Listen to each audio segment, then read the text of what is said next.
The news from Lake Wobegon is brought to you by Total Cereal. Total Cereal gives you 100% of the daily value of 11 essential vitamins and minerals. A vitamin for every caribou in Lake Wobegon. Well, it's been a quiet week in Lake Wobegon, Minnesota, my hometown. Out there on the edge of the prairie. We're sitting here just on the verge of summer, just on the verge of the smell of cut grass and the smell of wet bathing suits and fresh tomatoes. All of it out there in front of us. Can't wait to get to it. We've been deprived of it for so long, although there is a limit to how much you can enjoy anything in particular. Rhubarb, for example, this is the time of the season when we have such a vast surplus of rhubarb. People go to church with big plastic bags full of rhubarb and hand them off to people, forgetting that those people gave them their rhubarb just last week. There is a limit to how much rhubarb you can take, and the rhubarb that you got from those people last week, you took it home and you made it into sauce, and nobody wanted to eat it, which last February they would have killed for it, but now they've had more than enough. There's just a limit to anything in the world. Happiness, bliss, there's a limit to how much you can enjoy it, which is why Baptists go out and drink from time to time. Because there is a limit to blessedness, and then you just have to discover degradation and find out what that is like, so you can work your way back. Well, Kate Inquist came back home, the daughter of Pastor and Mrs. Inquist, who left town. They left the church. They left the pastorate and went down to Minneapolis back during Holy Week. She came back. She graduated from Athena College, and she came back to the parsonage to get her stuff. She came back in her Dalai Lama T-shirt, which says "Feel free to not understand," and her hair, which was cut short, and her jeans and her sandals. She came back without many prospects. She came back to this town that she'd been so eager to leave 4 years before. And now she suddenly felt nostalgic for our little town. Here were the places where she hung out, and the people she hung out with are no longer there. We are a great exporter of people. She walked around up to the cemetery where the kids from high school used to hang out in the evenings in spring and summer and fall and lie and look up at the stars and talk about life and gather a large idea of it for themselves. She went to the parsonage to clean out her stuff from the closet and packed up 16 boxes full of stuff. The interim pastor, Pastor Barbara Ham, is living there now, and Kate was sort of hoping for an invitation to spend the summer living in her old house, but that invitation was not forthcoming. Pastor Ham asked her where she was going to be spending the summer, and Kate said, "I don't know." And that was the point where the offer should have come. There was a blank, and it was not filled in. And so she moves on to other things, as we all do. The beautiful smell of fish, the water, was just coming right up to our fishing season, fishing for walleyes there on Lake Wobegon. It takes more time to catch walleyes, 3 hours on average, because walleyes take longer to think about it. It's an intelligent fish, and it thinks slowly, and then it works through all of its options, and it takes the bait, and you pull it up. I let most of them go, walleyes, out of respect for their intellectual powers. They did the wrong thing for all the right reasons. And there always is a look of remorse on their faces, to the extent that fish have expressions. So I let my walleyes go. Of course, I never have caught that many, nor such big ones. I thrive on second chances myself. I've used my second chances 9, 10, 12 times. The payphone rang on Main Street this last Tuesday. This is what's news in my town. the payphone rang. It's in a booth on the corner of Main Street and McKinley. It's just across the street from the Chatterbox Cafe by the Mercantile. This phone hardly ever rings. It's so rare. It was disconnected for a long time, and for all we knew, it still was. But we keep this booth up because men like to duck into it when they have to fart, and they just.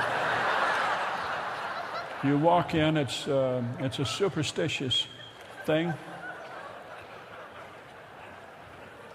The Norwegians say, "Du skal ikke gå fra din egen pult." You should not walk away from your own fart. And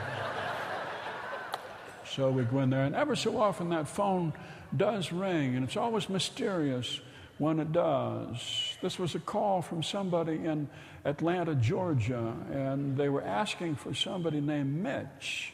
According to Mr. Berge, who answered the phone, he was walking by and he picked it up, and he was drunk at the time, so it was hard to know whether to believe him or not. Well, Butch thought maybe it was for him, for Butch. Maybe this was a call from his old Army buddy Al, saying that he was going to pay back the $300, which he's been waiting for 27 years. Hope still persists, but no, it was not a man, it was a woman, Mr. Berge said. He would know that much at least.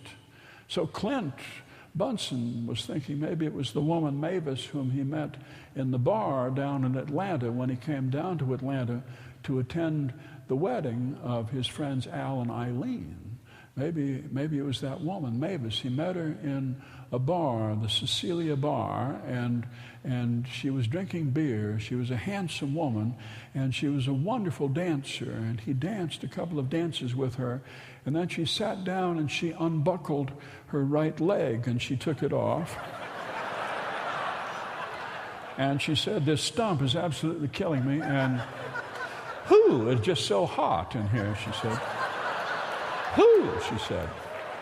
She said, "Would you mind if I remove my wig?" And then there she was. She was bald as a bowling ball. And she sat and she sneezed, a powerful sneeze, and her glass eye came flying out of her eye. And he caught it sitting there on the bar stool. He handed it back to her. She put it back in. She said, "This is a problem I've had for years." She said, "In fact, my good eye, the one I can see, sometimes pops out when I sneeze." He said, "Well, isn't that interesting?" She said, "You want to see that?" "No." He said, "No. No, I don't." He said, "No." She said, "My optic cord is 7 inches long. And when I pop it out, I can hold it in my hand and I can see through. You can see through it?" He said, "Oh yeah, I can see through it. I can put it behind my head. I can see if my pants are on straight."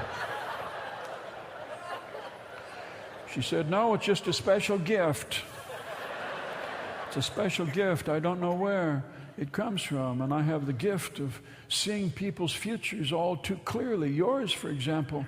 I just met you here half an hour ago, and already I know you very well. I know that your sister's name is Pookie. That's your nickname for your sister. And your brother's name is Boots. And your grandma's name is Gam. And your grandpa, he died 3 years ago." Well, that was all true. Clint was impressed. Mavis said, "And I know the woman who you ought to marry if you intend to be happy." "Oh," Clint said. "Do you want me to tell you?" said Mavis. Well, he wasn't sure, because he already was engaged to marry Irene. And what if she didn't name Irene? He'd come back from the Navy, and Irene was angry at him because he had written her postcards and she had written him long letters, and she said, "You don't love me, you don't love anybody. All you think about is just yourself." And to prove to her that he did love her, he promised to marry her, and he was about to in a couple of months. But what if this woman, Mavis, should mention some TV star or some person who was unavailable to him? Then he was laying himself open to a life of bitter regret and disappointment. No, Irene was good enough, he figured. But he always remembered Mavis and always wondered who he should have married if he intended to be happy.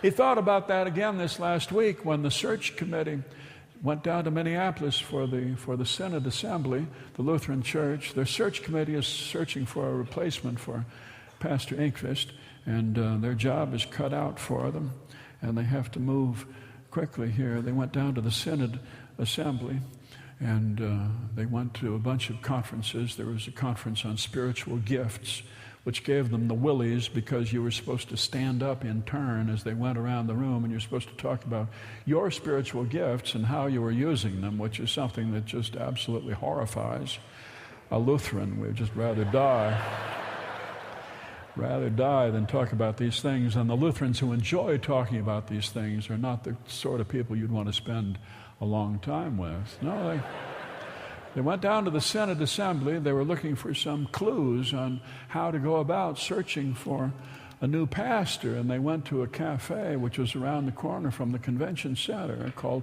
Kay's Cafe. It was a very nice little cafe. It had red check tablecloths, and the coffee was percolated coffee, not the drip kind, and so they liked all of that. And the menu looked good to them, and the waitress was a tall, handsome woman with a notable nose. And she read them the specials, and she told them which were the ones that were worth ordering. Chicken soup was good. Lentil soup was better. Stay away from the tuna salad. Stay away from the seafood pasta. That's no good at all. The pork ribs are okay. They ordered what she recommended, and then she sat down beside them. And she said, "This is going to sound strange, and I wish there were a way I could make this sound normal, but sometimes life is like that. There's just no normal way to put these things." But she said, "You're from Lake Wobegon, and I know that. Don't ask me how I know. But I have had a call to serve your church in Lake Wobegon, which was the last thing I ever expected to happen to me. But one ignores a call at one's own deep peril." She was a Lutheran pastor. She's from New Jersey. Her name is Liz. She had had this call a week before, and it told her to go out to Minneapolis and to get a job waitressing at this very cafe. She found a one-way airline ticket in her mailbox. It didn't have her name on it. It had the name Ruth Sundgaard. But she took it to the airport, and even without identification, she got through security. She put her carry-on bag through the scanner, and when she got the carry-on bag out the other end, she opened it, and there was a loaded pistol in it. The Lord at work in mysterious ways to signify to us what we must do. So she came to Minneapolis, and here she was.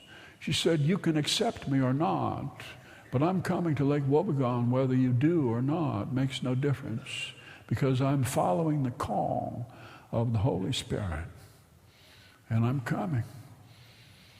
Well, Clint said, "How do you know? How do you know?" "This is from the Holy Spirit." She said, "Because my body trembled all over. My hands, my arms, my legs, they shook. I walked for miles to try to settle myself down. And I could not. I was hot, I was cold, and I dreamed about your town, and I saw it all so clear. And now here I am, and I did not come to bring comfort or bring ease or peace. So if that's what you're looking for, you won't receive it from me, because that's not what I bring. I'm not like most people in the pulpits. I actually believe in what I'm preaching, and so that's my gift to you, if you choose to accept it. And now I do recommend the strawberry shortcake." She brought them 5 slices of strawberry shortcake. She brought 2 with whipped cream and 3 without.